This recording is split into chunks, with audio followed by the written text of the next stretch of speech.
the Epsom Bakehouse, and I'm going to talk a bit today about feeding your sourdough starter if you've been storing it in the fridge. So if you're interested in baking sourdough, you want to get making sourdough at home, then this is a really crucial thing to have, your sourdough starter. So let me know if you're interested in making sourdough, or if you've got your own sourdough starter, and perhaps if you store it in the fridge and it goes like this and you think, gosh, haven't fed that in a long time, and you want to know how to feed it from the fridge to get it bubbly and active before you start using it again to bake sourdough. So do comment, let me know if you're baking sourdough at home, or you sometimes have sourdough starter in the fridge and you want to know a bit more about using it at home. So I'm going to show you today just a couple of steps that I do to feed a starter. Obviously sometimes life just kind of gets in the way and you don't make sourdoughs at home and it gets left in the fridge. And that can happen. And if you're wondering, this is a rye flour sourdough starter. So if you're completely new to making sourdough, welcome, fantastic thing to start doing.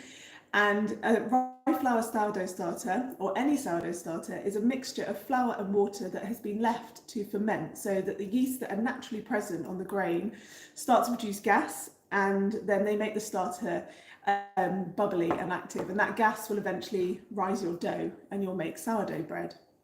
Now, if you've made one at home, you'll know that potentially you get a starter, you've made a starter, and then what do you do with it? You store it, and there are a couple of ways of storing it in the, for example, in the fridge or on the worktop, and then you have to keep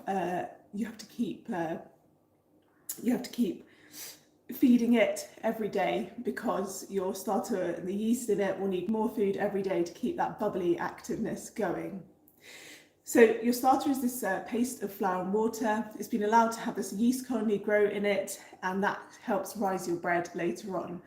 And then once you've got it stored in your starter, then you might find that it's in the fridge and it becomes a bit inactive, and it can definitely look a little bit like this. So you can see I've got a liquid on top of this, and there's nothing in there that's particularly untoward. I know there's some dark bits around the edge, and I will probably clean out this jar soon, but it's just dried starter. There's no kind of mold, there's no growth on it, and it doesn't smell very pungent or off. So those are all things to check if you've got a starter in the fridge and it's sat there for a while, and then you're finding that it's gone a bit, it's gone like this with the liquid on top, and it's very stagnant and there's no bubbles in it, and you're thinking, how on earth am I going to get that back to the point where I can make it bubbly and active? Well, a couple of things that have happened with your starter there is that as it's become more and more long-term storage,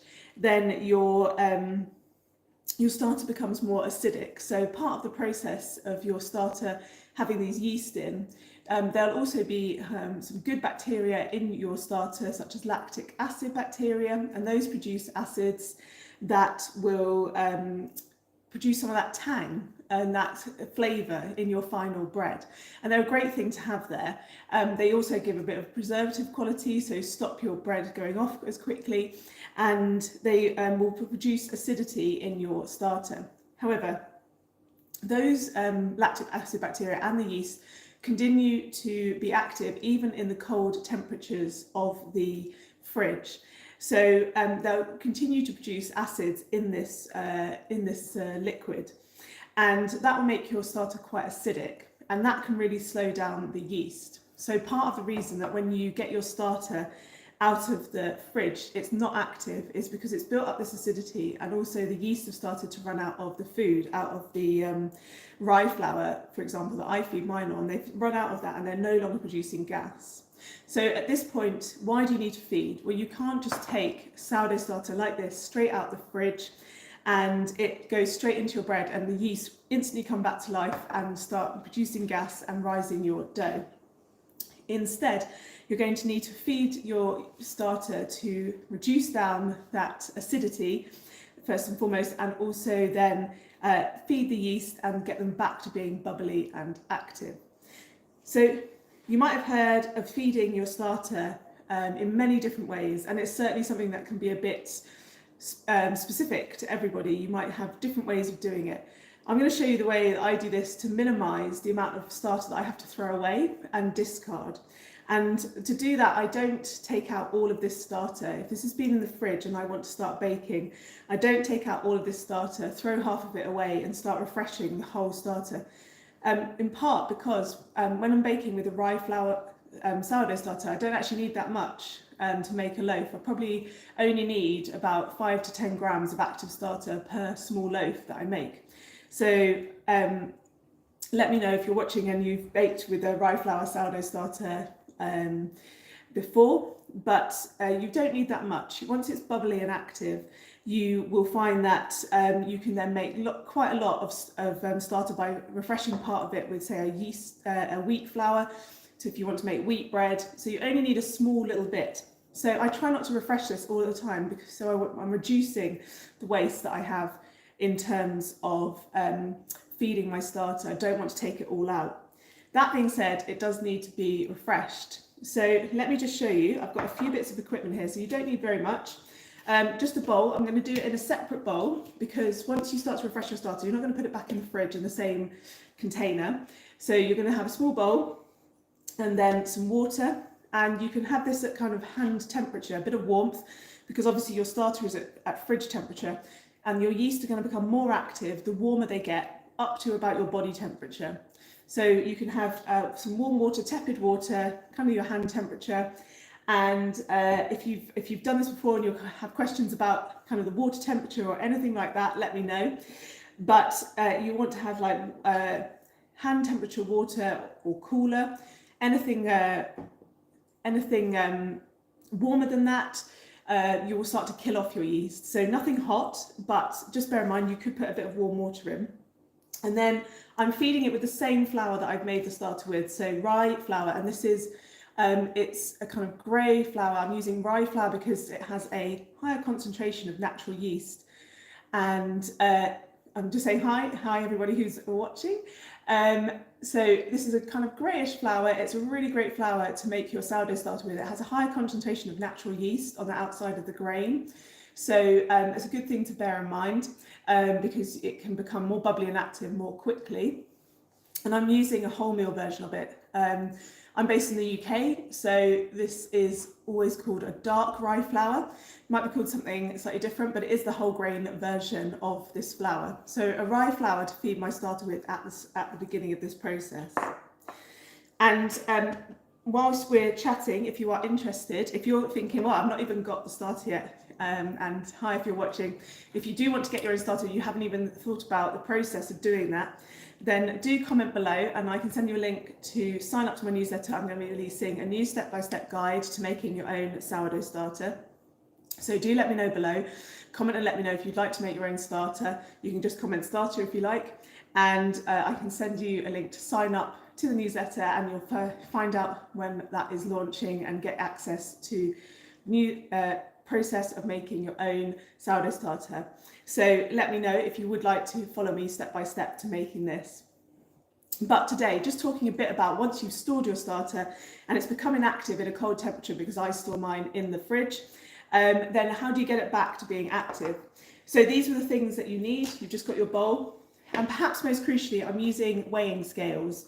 So I've got scales, digital scales here, to weigh the amounts. Now, you might have heard about feeding in ratios, can get a bit technical. Really what it means is that at some point you'll feed your starter with some flour and water. And the ratio is, are you going to use a 1-to-1? So maybe you use the same amount of starter, flour and water. That's quite common. But for this, I'm going to use a much bigger ratio of flour and water to the amount of starter. So it really helps to be able to weigh it out. You can't do the ratios by volume cup if you use cups at home, because a cup of flour will weigh a lot less than a cup of water, for example. So you'll actually have a lot very dissimilar amounts. It won't be an equal amount of each if you just do by volume. So I've got scales as well to weigh out the ingredients. So let me know. I'm just going to set up my my weighing station there. Let me know if you have any questions about feeding your sourdough starter out of the fridge. So, first thing I'm going to do is check. It smells kind of as I expect it to. So it should smell kind of, it should smell slightly acidic, probably quite acidic if it's been in the fridge for quite a long time, but it shouldn't be a smell that like makes you recoil in horror and kind of fall back and think, oh my goodness, what on earth is in there? There's something growing. Also, if you check and see there are no growths on the top of your starter, there shouldn't be any kind of white growths, black molds, anything like that if you've stored it correctly in a sterilised jar. The only thing I've got on mine is a bit of dried up starter around the edge of the lid, and I probably should, as I say, life sometimes gets in the way. I will clean that off and sterilise the jar again very soon. But do check initially if you've stored your starter for a while, if life just got in the way a bit and you think, oh, my starter's been in the fridge for ages, can I get it back out? First thing to do is check it hasn't actually gone off, that nothing's grown in there that you wouldn't want to touch. So, you know, any kind of molds. I've had one go pink before. That was not attractive. It did smell really disgusting, like gone off milk. So really not great. Do remember that if you've done that, you just want to start again, throw it away. It is really unfortunate, but hopefully you'll be able to get a new starter going really quickly. So once you've checked that your starter that's been in storage is not full of anything unwanted, then all I do is get out about 10 to 15 grams. So it's a couple of teaspoons worth. And I'm going to dig through that liquid. I mean, if you're wondering what that liquid is on the top of your starter, it's coming out of the yeast running out of food, and they'll start to break down what food they have available sometimes into alcohol. So part of it is alcoholic. I absolutely do not suggest that you drink it in any way, and you can decide up to yourself whether you stir it in or not. I tend to leave it because the alcohol again can slow down. If there is any alcohol in it, that can slow down your final mixture. So you can see here I've got a really small bit out. It's about kind of 20 grams of starter, and it's definitely quite thick at the moment. There's no gas in it. It's quite a thick mixture, as you can see there. Some liquids come out of it. It's very, very solid. So there's no gas in it. It's not bubbly at all. The yeast in that is not active. So if you were to put that straight into your final dough right now, straight from the fridge, I'm afraid to say nothing would happen. Your sourdough bread would not turn out. You'd just have an unrisen lump of dough because there's no active yeast in that. And even by adding in fresh flour and water by making your dough, it's going to be too much. The yeast are just not going to have time to get active and to get access. They're probably not even going to be able to move around. As I said, that's quite solid. They're not going to be able to move around and feed. So you want to, at this point, dilute this down with fresh flour and fresh rye flour and fresh water. It does smell quite acidic. I appreciate you cannot smell it, but it does smell quite acidic as well. And whenever you're feeding, the point is to reduce that acidity in your and stop it building up in your starter and allow the yeast to flourish. So that acidity that's building up in your starter will slow down your yeast.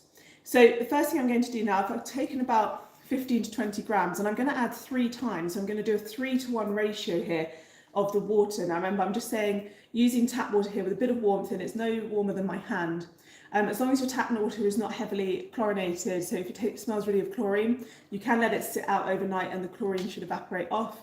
Things like chlorine in your tap water are obviously meant to kill off anything that shouldn't be in there, any bugs that shouldn't be in there. So you don't really want to add that to your refreshed starter because it could also do the same to your yeast, which are pretty fragile. There's a small colony of them in there.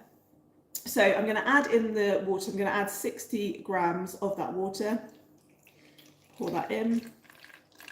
Let me know if you've got any questions. And as mentioned previously on the live, I'm doing this on digital scales, so not with a volume ratio. So now this is really liquid. You can see without me pouring it out, but obviously that is really, really liquid now. I've broken up the starter into that water. All right, how's everyone doing? Someone's just asking about water hardness there. I would say I probably live in a relatively hard water area, and I've not noticed too much. If you've got a filtration system and you feel like you could do a little comparison to see perhaps if the difference, so if you've got perhaps one of those filter jugs that take out, and water hardness, in case you're wondering, certain turn of phrase, obviously just with perhaps more minerals. So for example, a very chalky almost water can get that in certain areas in the country. So a lot of perhaps you almost see, for example, if you live in an area where if you have a kettle or anything that you boil water in often has that white residue on from the chalkiness of the water after you've boiled the kettle. You always get that build up in the kettle, or perhaps in pots and pans that you boil water in. Perhaps if you could try and see if you filter it out. I am not doing that. I'm just doing water straight from the tap. If it perhaps meant, one thing I would say about water though is if you use bottled water, so perhaps you think your water is not suitable, or you've tried it and you're thinking maybe that's the thing that is not making my starter come back to life, then don't use mineral water, because it's the same potential issue, a lot of minerals in your water. So try and use spring water if you can get bottled water to use in your sourdough starter. But yeah, do try it with the filtered water and see if it makes a difference. Right, that's very, very liquid there. And then now we're going to add in the flour. So let me just get the flour, and let me know again if you've got any questions about that.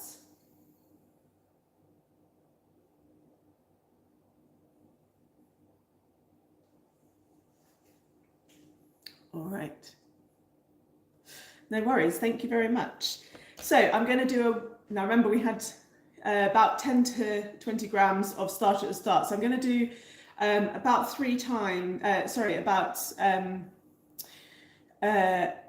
about 1.5 on the ratio of flour. If you've got 10, it would be 3. I'm going to put about 30 grams of flour in to this. So it is a lot of flour. But as I was mentioning at the start of the live, I'm trying to do it this way so that I'm not all the time taking all of my starter out of the jar and throwing away half of it, and then that's probably a good couple of 100 grams of starter in there. So I'd be using, if I was going to feed this the same way, I'd be using a couple of 100 grams of flour to refresh that. If I was doing half the jar, if I was getting rid of half the jar, it's just another way to dilute the acidity down. But really, I use a method when making sourdough where I don't need that much rye flour starter to start making it. So you can see the flour is in there. It's still going to be pretty runny. So I'm adding the flour on and the water on a 2-to-1 basis. So I added 60 grams of water and 30 grams of the rye flour. So you can see the colour of it. It's still really, really liquid. Perhaps not the most pleasant looking mixture, but it is quite liquid. And that now I'm going to leave.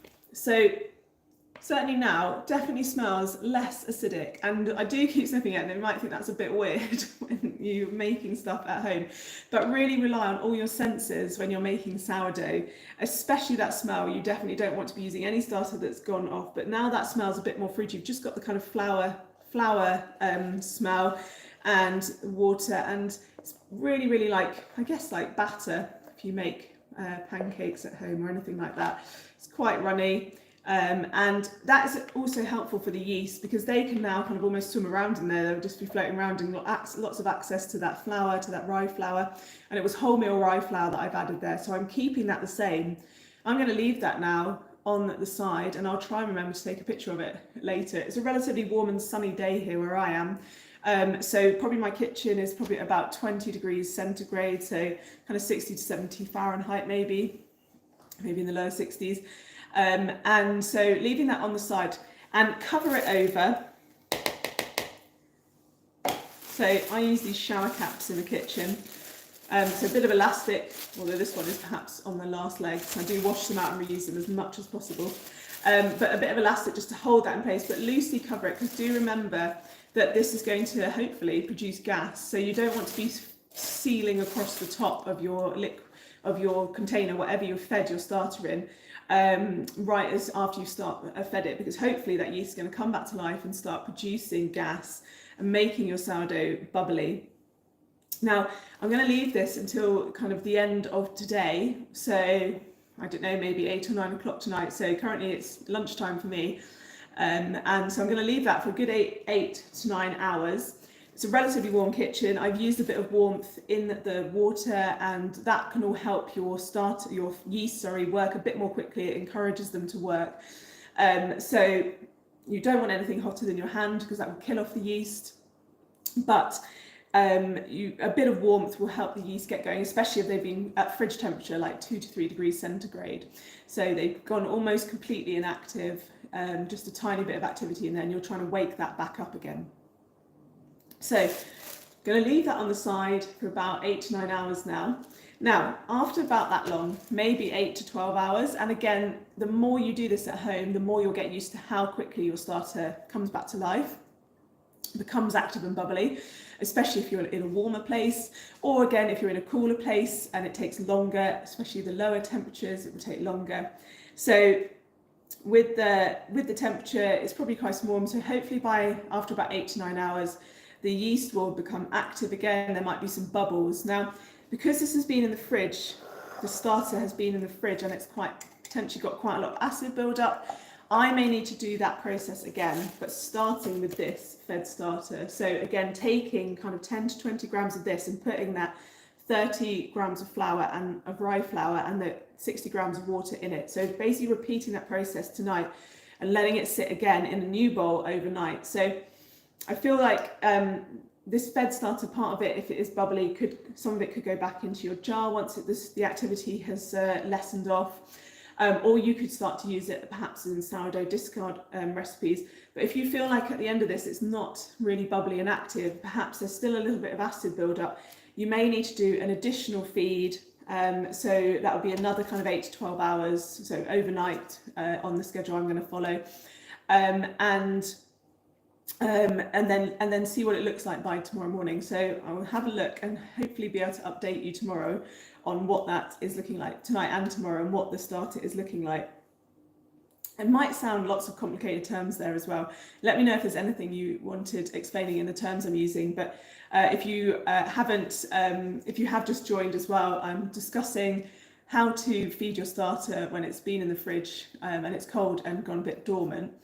And started off by saying a little bit about what your starter is, how you can make one along with me, and a little bit more about what's in my starter. So do watch back once this live's finished if you want to know a bit more about all of the processes.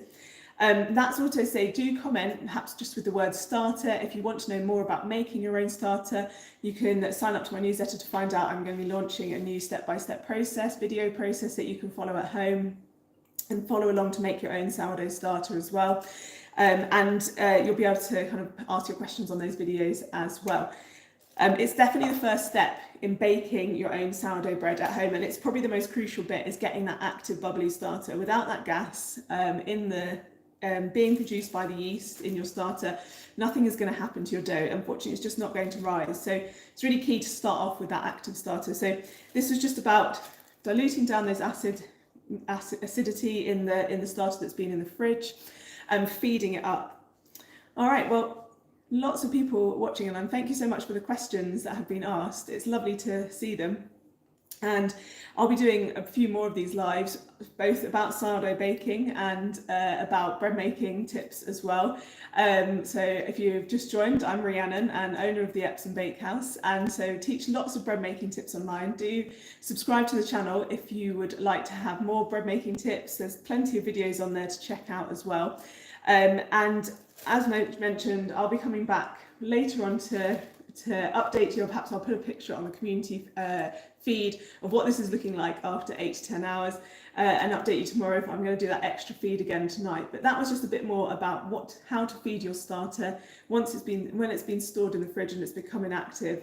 And it's been really great to be chatting with you today and having those questions. So thank you so much if you were joining me.